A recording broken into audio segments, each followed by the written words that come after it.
ভাইয়ারা ও আপুরা শুটকি খেতে চান না, আশা করি আজকের ভিডিও তাদের জন্য। যারা শুটকি খেতে চান না তারা কিন্তু এই রেসিপিটি দেখলে বারবার খেতে চাইবেন। আসসালামু আলাইকুম, আশা করি আপনারা সবাই ভালো আছেন।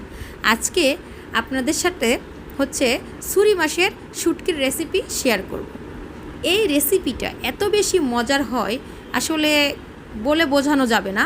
তো যারা খেতে চান অবশ্যই ট্রাই করে দেখতে পারেন। তো প্রথমে আমি ছোট সাইজের একটা ছুরি শুটকি নিয়েছিলাম, সেটাকে সুন্দর করে পরিষ্কার করে কেটে নিছি, মাথাটা বাদ দিয়ে। আপনারা দেখেই বুঝতে পারছেন আমি কিভাবে কেটে নিছি। তারপরে এই যে এটাকে সামান্য পরিমাণ তেলে যাতে পুড়ে না যায়, তারপরে এই যে পানি দিয়ে একটা বলক দিয়ে নিব। বলকটা দেওয়াতে আমার কাটা সরাতে কিন্তু সুবিধা হবে। তারপরে দেখেন আমি প্রায় 15-20 মিনিট ভিজিয়ে এভাবে রেখে দিয়েছিলাম গরম পানির ভিতরে।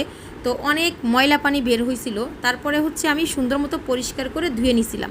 ভালো করে ধুতে হবে, নয়তো কিন্তু বালু থেকে যেতে পারে। ধোয়ার পরে এই যে আমি এইভাবে কাটাগুলো বেছে নিছি। তো ভিজিয়ে রাখলে কি হবে, এটা নরম হবে, অনায়াসে আপনারা হাত দিয়েই আস্তে আস্তে কাটাগুলো বেছে নিতে পারবেন। তারপরে এই যে আমি এত সুন্দর করে বেছে নেওয়ার পরও আমি আরও 2-3টা ধোয়া দিছিলাম, কারণ আমার কাছে মনে হচ্ছিল যদি বালু থেকে যায় তাহলে হয়তো খেতে ভালো লাগবে না, একেবারে খাবারটা নষ্ট হয়ে যাবে। তো আমি আজকে ছুরি শুটকিটাকে সামান্য পরিমাণ কাঁঠালের বিচি দিয়ে ভুনা করব। তো তারপরে পরিমাণ মতো তেল দিয়ে দিলাম। তেল দিয়ে দেওয়ার পরে 1 কাপের একটু বেশি ছাড়া কম না পেঁয়াজ কুচি দিয়ে দিব, সামান্য পরিমাণ রসুন কুচি, সাথে 2টা কাঁচামরিচ ফালি দিয়ে দিব। এটাকে সুন্দর মতো নেড়ে চেড়ে কাঁচা গন্ধটা দূর করতে হবে এবং সেই সাথে ভালো মতো সফট করে নিতে হবে। তো আমি অনেকক্ষণ মোটামুটি ভেজে নিছি। তারপরে রসুন বাটা 1 চা চামচ, জিরা বাটা 1/2 চা চামচ ও 1 চা চামচ মরিচ বাটা দিছি, শুকনা মরিচ বাটা। আপনারা চাইলে সেম প্রসেসে গুঁড়া মরিচটাও দিতে পারেন। তো আমার কাছে মরিচ বাটা ছিল, তো আমি সেটা দিছি। তারপরে সামান্য একটু পানি দিয়ে কষিয়ে ভালো মতো তারপরে ধনিয়ার গুঁড়ো এবং হলুদের গুঁড়ো ও লবণ অ্যাড করে দিলাম। দিয়ে এখানেও ভালো মতো আমি মশলাটাকে কষিয়ে নিব।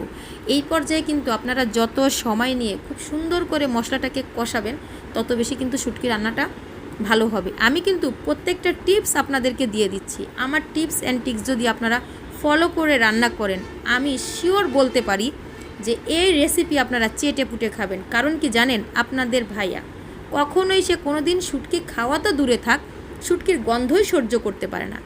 সেই ব্যক্তি এই শুটকি এত বেশি পছন্দ করে খাবে, আমার কল্পনারও বাহিরে ছিল। একদম সত্য কথা বলতেছি।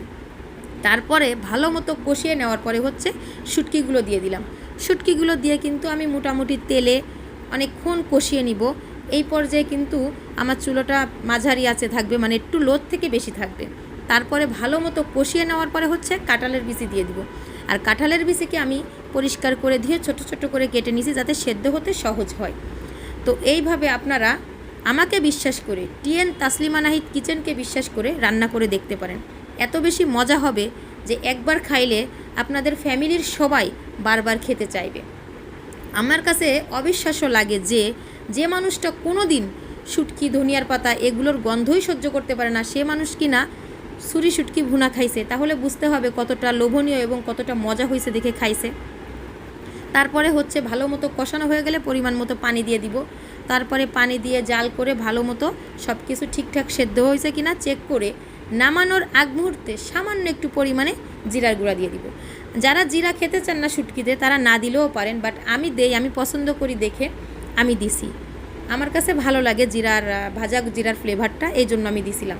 তো এই পর্যায়ে কিন্তু রান্নাটা আলহামদুলিল্লাহ প্রায় শেষ এবং অনেক বেশি মজা এবং অনেক বেশি লোভনীয় হয়েছিল। আপনারা যারা আমাকে ভালোবেসে আমার ভিডিও দেখেন, ভালো লাগলে একটা লাইক দিয়ে দিবেন।